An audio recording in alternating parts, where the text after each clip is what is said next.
All right, a very good evening to you. Welcome along this Friday evening to our Off the Ball show. We're here with you until 9 o'clock. I'm Ger Gilroy, and if you've got anything you want to get off your chest, you can text the show on 53106, or of course you can always tweet us.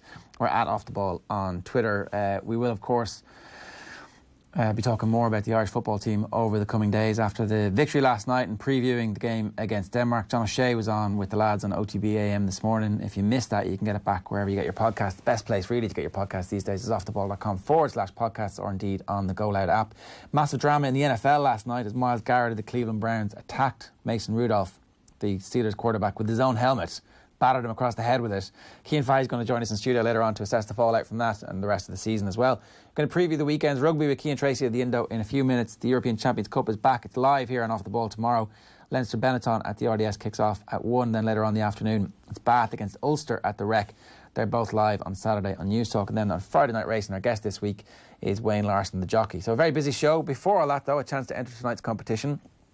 Every day this week, we're giving you the chance to win dinner for two at the award-winning brasserie at the luxurious 5-star Marker Hotel. The brasserie is located directly beside the Borgosh Energy Theatre and is the perfect place for pre-theatre dining or parties for the festive season. To be with a chance of winning, answer this question. Who scored Ireland's first goal against New Zealand at the Aviva yesterday? Text the word Marker, followed by your name and your answer. Send the message to 53106. That'll cost you 30 cents and we'll contact the winner after the show. It's all with thanks to the brasserie at the Marker Hotel, where you can enjoy their menu, a unique twist on the traditional. Great food in the Marker Hotel. Now, be sure to keep an eye across all of our channels on offtheball.com over the next week or so as well, because we'll have some very special pieces coming your way too. Now, time for rugby. Rugby on Off the Ball. With Vodafone, official sponsors of the Irish rugby team. Team of us. Everyone in. Right, Cian Tracey is here from The Independent to talk to us about the weekend's rugby in a broad sense, really, before we get into any of the details of the individual matches. An opportunity for Irish rugby to maybe, I don't know, purge some horrible recent history, or is it just like one of those horrible things that's happened in your life you need to continuously talk about until somehow it can't do you any more damage?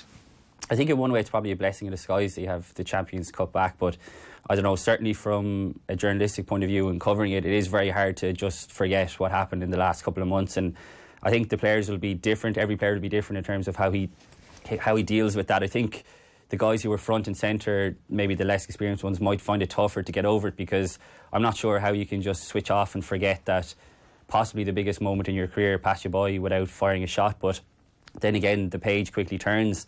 They were all in training last week, training again this week. So, yeah, look, it is probably a blessing in disguise, but we can't just forget and write off, the last couple of months, and there could be a hangover. We'll just have to wait and see. Yeah, I mean, I'd say if you're one of the players that Warren Gatland name-checked with Joe in studio during the week about, this guy might be in the Lions. It was interesting did he name-check anybody who started games for Ireland? No, Ringrose, I suppose. Well, that was just Gatland in a nutshell, wasn't it? Yeah. Like a veiled dig. But, I mean, he was absolutely, totally right. One of the biggest black marks against Ireland at the World Cup was not picking players on form.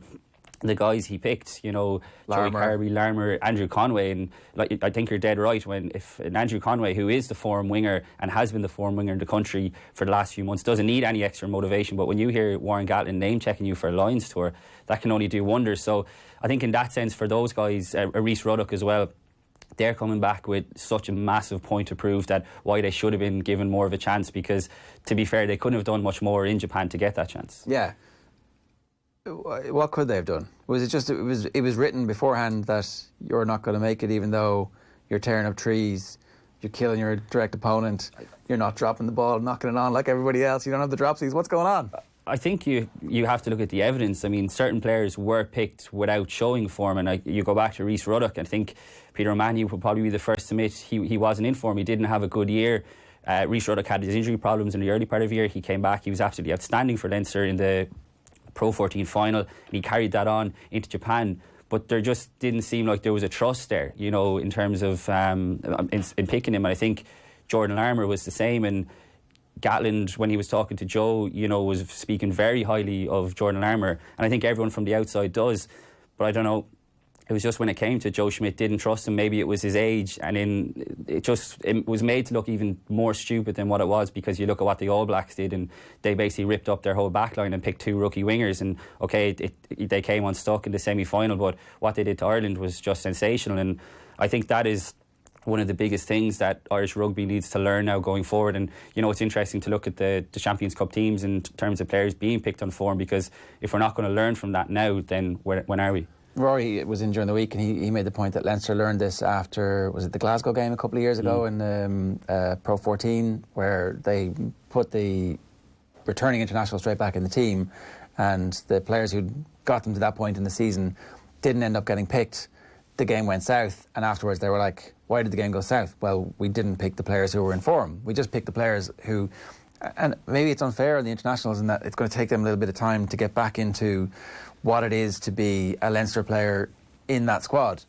I don't know. There's a quandary, because these are obviously players who are at the elite level in Ireland because they're international players, and the players who are behind them haven't been selected, and yet somehow they've got the opportunity to get form and to play themselves into it. It just sends out such a terrible message in terms of any working environment. If a person who is next to you isn't performing as well as you, and yet and I think some of these guys knew coming into that quarter-final that no matter what they did in the pool games, that Joe Schmidt had his team picked in his head, and in fairness we all could have predicted it from a long way out, and that just sends out such a poor message. And I think Leinster have been conscious of that now. The one thing you'd have to say about Leinster is they do have the strength and depth coming through, that it is a little bit easier compared to other provinces, that they can put their trust in these players a little bit more. And you look at the way they've started the season, they've had 6 wins out of 6, 5 bonus points.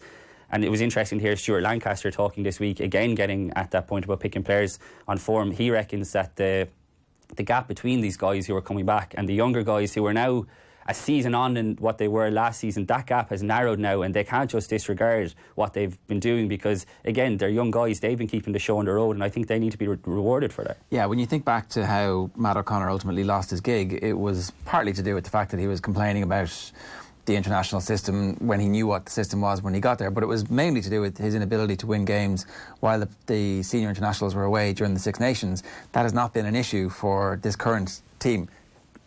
I don't think it's just because the players are much better now and the strength and depth is there. I think it's because that coaching ticket is a fairly well evolved and they know exactly what they're doing. You have to go back to Leo Cullen's first season in charge when Bath came to the RDS, and he played, I think it was 5 rookies at the time who all made their European debuts. They're now starting players.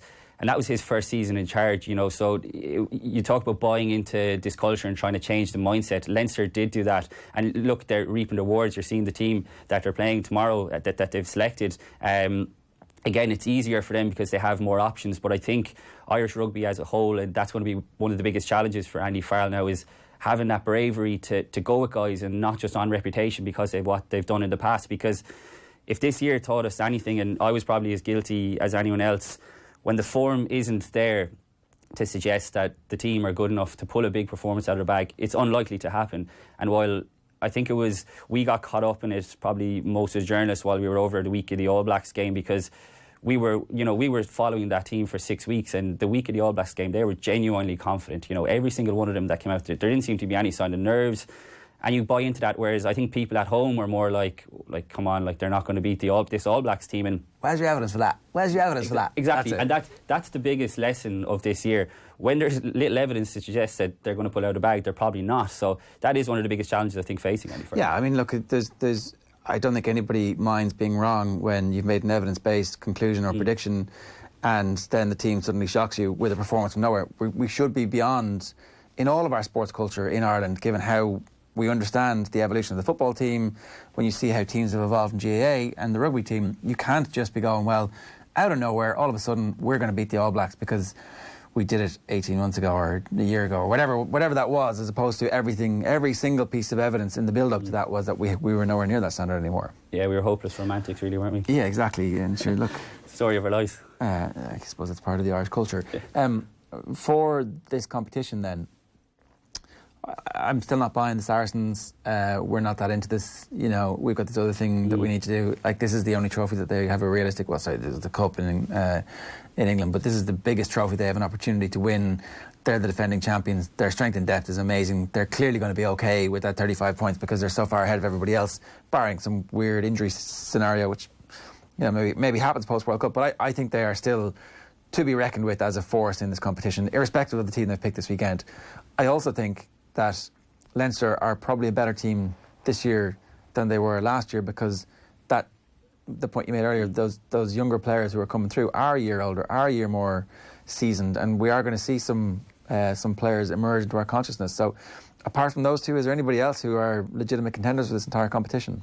Yeah, look, I think the final being on in Marseille is a huge, bonus for obviously the French teams, and Clermont being back in the Champions Cup. It was so strange to see them in the Challenge Cup last year. They were absolutely brilliant. Like, they have so many class French internationals. I guess it is Clermont. You're always, they do have the tendency to bottle it. But I think if you talk about Leinster being further along, I think Toulouse will be as well. They obviously came unstuck last season because they met Leinster, but this is a team who are also rediscovering their identity, and they're locked on 4 stars each, and like Johnny Sexton was talking about it last week, they're so motivated by that drive for 5. They want that 5th star, so I think Toulouse will be contenders as well. But the Saracens point is quite interesting, because I've been talking to a couple of people kind of in and around the setup over there, and they reckon that it is true. Like Saracens are sticking to their word. I mean, the proof will be in the pudding, but they're not backing down from what they're saying. And they're saying that when they come over to Thomond Park, all the internationals aren't going to be here. But can you imagine Mark McCall going into a dressing room to Maro Itoje and Owen Farrell and going, "You're sitting this one out, lads"? It's just not going to work. And it's also a bit different to how the Irish promise work, because Saracens own these players. It's not like England control them. So I think that those conversations would be very, very tough to have to these world-class motivated players. Yeah, and I also think that the second-tier players at Saracens are great. Of course, yeah. I don't think people would be having too much sympathy if they're resting a couple of internationals, because and the funny thing is, they've been found alleged breaching of the salary cap for the last 3 years. They've added 3 more internationals to their squad this year, so kind of already thinking, when's the investigation to this season, which hasn't happened yet. So it's a bit of a crazy situation, and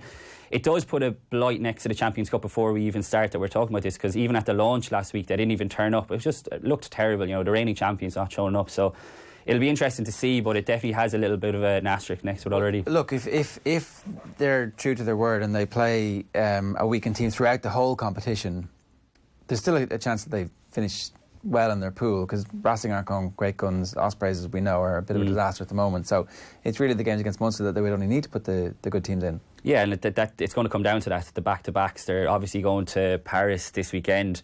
Racing didn't have a great start to the season, but they've got all their internationals back, and on paper that is a serious team. The top 14 at the moment is absolutely bizarre. The top 4 places are teams that you'd never predict. Lyon, Bayonne, Pau and Bordeaux, I think. You would never expect them.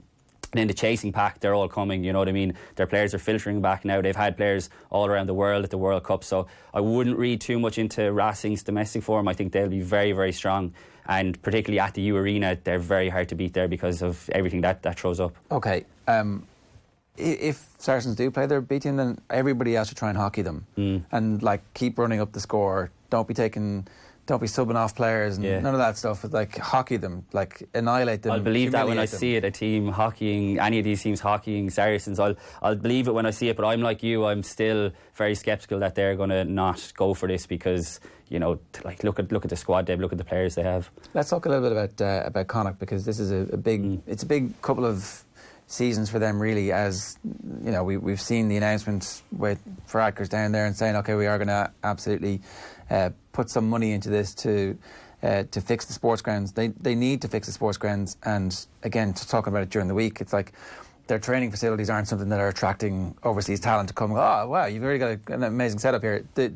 They're selling Connacht on the basis that you live in Galway and you have a great time and the whole community is behind you. It's games like the European games this weekend where that needs to be an absolutely feverish place. Unfortunately, it's such an early kick-off on Sunday, but yeah, it's not ideal, is it? I think you're right. I know Bundyaki came out, I think it was 2 years ago, and was quite public in saying that these facilities aren't good enough. And even during the week, you saw the TV cameras and stuff were down there and they're showing clips of training, and there was puddles everywhere in the pitch, and it's just not a great look. But look, they've kind of recovered from this terrible season under Kieran Keane. Andy Friend has come in. He's been a breath of fresh air. I think the players really genuinely enjoy playing for him, and I think that will become more of a selling point. And obviously they are revamping the sports ground, which is so overdue. But I was down there last week for the Leinster game, and you're kind of still trying to ease yourself way back in after the World Cup and catch up, and the teams in Connacht were obviously going really well, and I was down there a few times last year, and there is a genuine buzz. And I was excited to go down and see how they were, and they were very poor, worryingly poor against Leinster last weekend. Now, Leinster were very, very good, it must be said. And Connacht do have Ultan Delan back this week, but they're so short in that back. Delan is huge for them because they had no second rows, basically. Yeah, they lost their 3 first-choice second rows. They ended up playing Sean O'Brien, who's a really exciting young flanker coming through, but they had to play him in the second row, and he dislocated his shoulder a minute after coming on. They lost Finlay Beelum after 2 minutes, so they're down 2 tight head props. And this is a pack who, when all 8 are together, you know, they don't have much coming behind it. So when you're missing a couple of key guys, they're really down to the bare bones. And you talk about, you know, the sports ground being revamped, but like if a situation like this had happened in another province, the IRFU would be coming in to help them. If it happened in Munster, let's say, it wouldn't have happened in Leinster because they have so much depth. But like I'm wondering why the RFU aren't looking at this in the second row and like saying to a Ryan Baird who's coming through at Leinster, who's an outstanding prospect, a certain future Irish international. He already looks like James Ryan. Now I see Leinster have added him to their Champions Cup squad this week. But why not send him down to Connacht? Maybe as a, here, don't even be thinking about it. Possibly, move. yeah, possibly. But like, why not send a guy like this who's ready to play, you know, professional rugby? He's played a few games for Leinster in the Pro 14 because, you know, you have to be helping out Connacht if you're serious. And I don't buy into this sort of fact to get a Super Rugby journeyman down. And I know you have the issue of diluting the rivalry between the provinces, but I think a younger guy is a bit different if you're doing it for the betterment of Irish rugby, because this is a seriously tough pool that Connacht are going into. Andy Friend was very honest after the Leinster game, and he said like Montpellier would have been looking at this game as the blueprint how to beat us, you know, just bully and dominate us up front. And if ever there was a pack that is capable of doing it, this Montpellier pack are monstrous. Now you do have the whole thing, how they travel, because Montpellier always flatter to deceive in Europe, but they are a huge pack. And like you said, Sunday early kick-off, it's not ideal. The sports ground will still be packed out. I'm sure it'll be sold out, and it's great to have Champions Cup rugby back, but it looks like a very tough ask for Connacht. Our rugby coverage is in association with Vodafone, Team of Us, everyone in. What is success this season for Connacht? I mean, obviously the Connacht fans are like, last time there was a World Cup, the year after we won the league.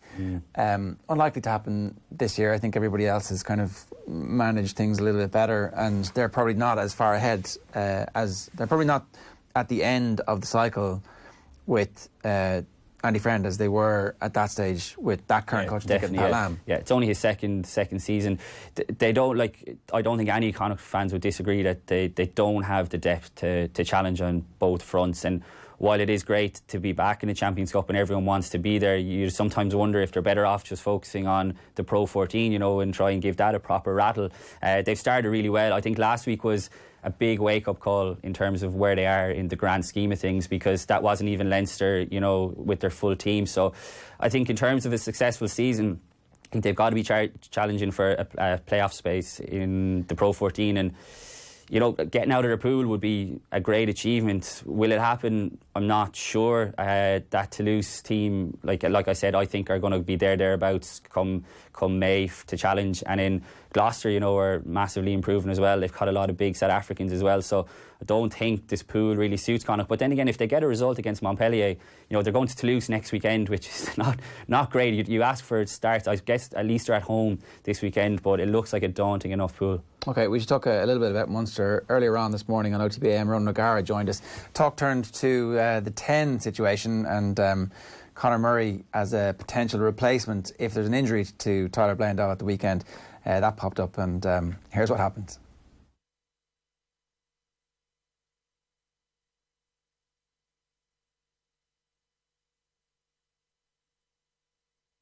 Yeah, I don't think anybody thinks Conor Murray's a serious long-term option at number 10 at this stage of his career.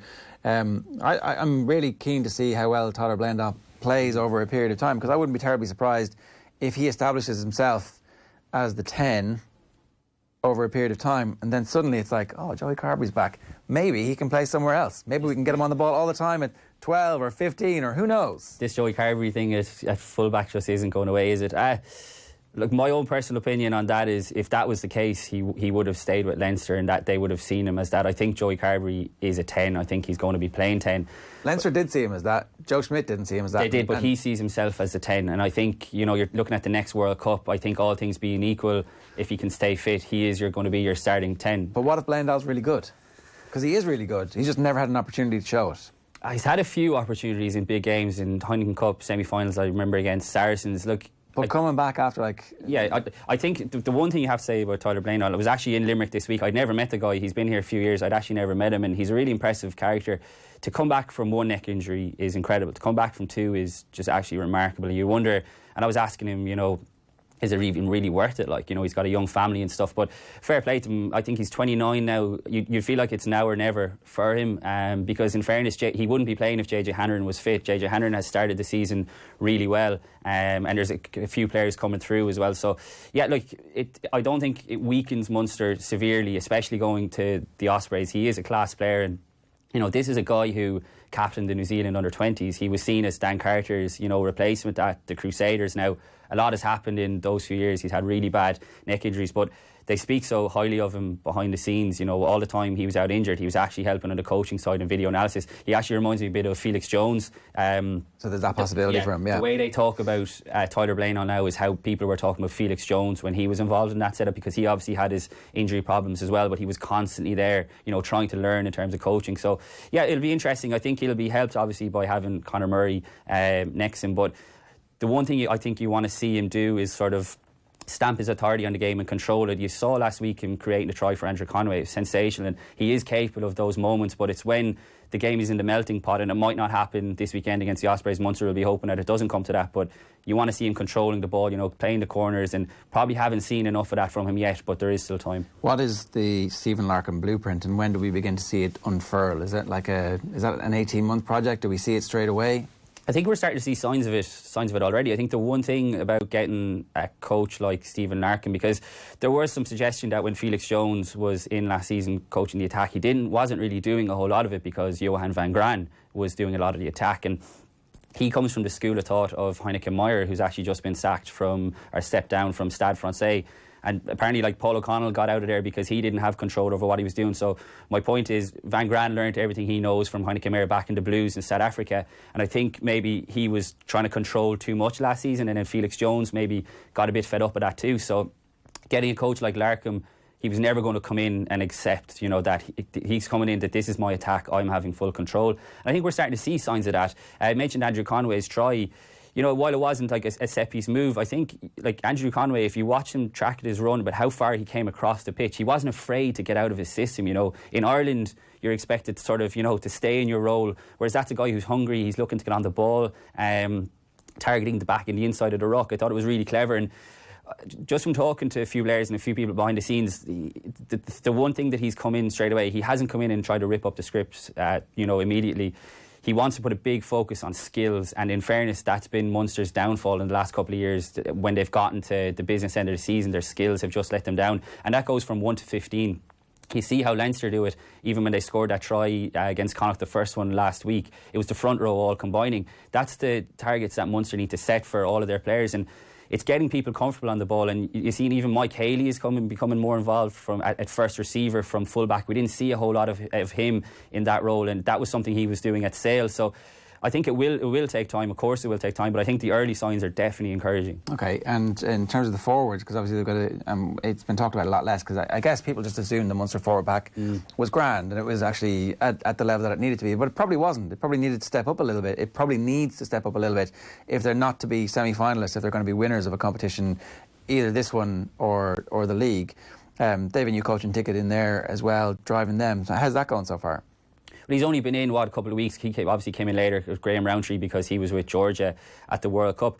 The one thing about getting two coaches like this, apart from their reputation and obviously being household names, they're outside voices. And while I think some people were concerned that there was no homegrown coach on the Munster coaching staff for the first time, maybe it'd be a blessing in disguise. Maybe they're going to come in and see the flaws that have been going on over the last couple of years, because the likes of Jerry Flannery, and I'm not saying that was the case, but when you're very close to it, it is, hard to peel yourself back and look at it overall. And I think Rowntree is going to come in like Larkham, because Van Graan obviously coached the forwards with South Africa, but I think Rowntree wants to come in and make this his own pack as well, and sort of allow Van Graan to be that sort of, almost a director of rugby type, which was probably the aim when he came in initially. So, yeah, look, I think you know what you're going to expect. You've seen Rowntree's packs, particularly working with the Lions, and he's worked with Peter O'Mahony and CJ Stander. They're going to be hard-nosed, but I think Jerry Flannery had done a really good job with that Munster scrum. You're right, it's just about bringing it to that next level, because there's really solid foundations. There's a couple of really good young players coming through in that pack, and I guess if they end up getting RG Snyman next season as well, like, that is massive. Yeah, when those big South Africans arrive, that team changes completely. Is it next year, or is it January next year, or is it the end of the season? My personal opinion on it would be, I'm not sure where the evidence is. Like, I'm not sure how you could think right now that Munster are good enough to get past the semi-final. They've lost in the last 3 consecutive Heineken Cup finals. There's no evidence, and I'm going back to our earlier point about, if the evidence isn't there, like, and this is my new approach now in terms of looking at this more generally, but they haven't added to their squad yet. Nick McCarthy has come down from Leinster, but that's not going to change a whole pile. So I think it will be next season. I think you'll have a full season of Larkham and Roundtree putting their stamp on things, and if Damien Dialende and RG Snyman, as we expect, come in, they're game-changing signings, and I think they would be the difference in terms of Munster getting to a semi-final and a final, because we've seen in the last 3 years that there's a massive gap between getting to that final, and Munster just haven't been good enough. So when do you expect them to arrive? For next season, starting in the summer. Okay, so both of them are in Japan for the rest of this season, picking up their nice fat paychecks. They didn't leave Shinjuku, unlike us. It was a good idea for them. We were gone. Finally, for now, Ulster, again, not a very easy pool. They've got Harlequins, Bath, Claremont. Again, what success here? They've got to get out of that pool for it to be considered success, but it is fairly much a pool of death. Yeah, a minimum requirement, I think, is getting out of the pool. And we talked about the other problems is Dan McFarland is in now for his second season, so they'll expect to go well. I don't think there's much to fear from those two English teams. Claremont will obviously be very tough to beat, and I don't think anyone will beat them over there. I'm still trying to figure out where Ulster were. They were decent enough in Limerick last week without sort of impressing that much. They've made a couple of good signings. Sam Carter's come in, Matt Faddis. They're still trying to implement them. Ian Henderson taking over as captain. I feel like this is a massive season for Ian Henderson. I feel like I've been saying that for the last few years. He was supposed to be a player who dominated games. He was supposed to wreck games and be someone who was a leader, a totemic leader for the team, but he isn't. Yeah, and Ireland, like in Joe Schmidt, really tried to, get him out of his comfort zone in the last couple of years. They made him one of the leaders, especially with James Ryan coming in. But he started so well in the game against Scotland when everyone did, but he went missing in the Japan game and he went missing in the All Blacks game. And he wasn't the only one now, it must be said. But for a guy who was like such a good player, and a couple of years ago in the Lions, he was close to a Test starter. He just doesn't have that consistency in his game, and you'd wonder now, him taking over the captaincy, is this the sort of kick up the arse he needs to, say, this is now kind of my team, I have to take this over, because he's not getting any younger. We had a what-if conversation at one point along the way.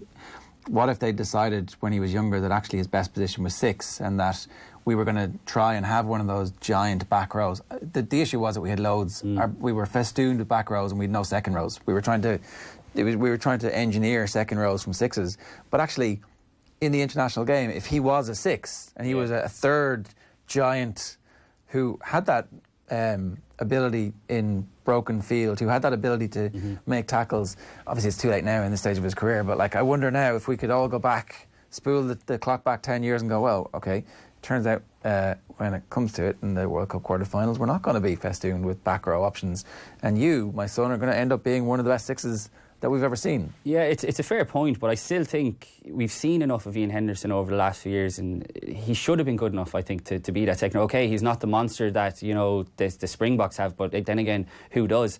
I think it's more about him getting his sort of attitude right and kicking on. I think he's definitely good enough to be a world-class second row, but it's having that consistency in his game. Is it that there's not enough back alley in him? Is that it?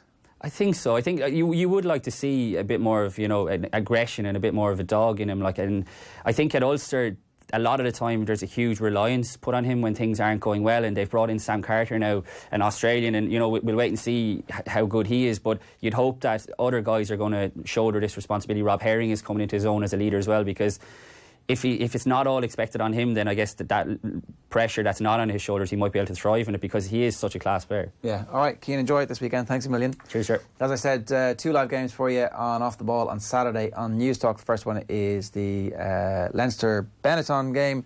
and then the second one is live from the Rec, and that will be Ulster's afternoon kickoff. We're bringing both of those live from 1 o'clock here on Off the Ball on News Talk. We're talking NFL with Cian Fahey next, and a reminder that, of course, that all our rugby coverage is in association with Vodafone. Team of us, everyone in. Rugby on Off the Ball. With Vodafone, official sponsors of the Irish rugby team. Team of us, everyone in.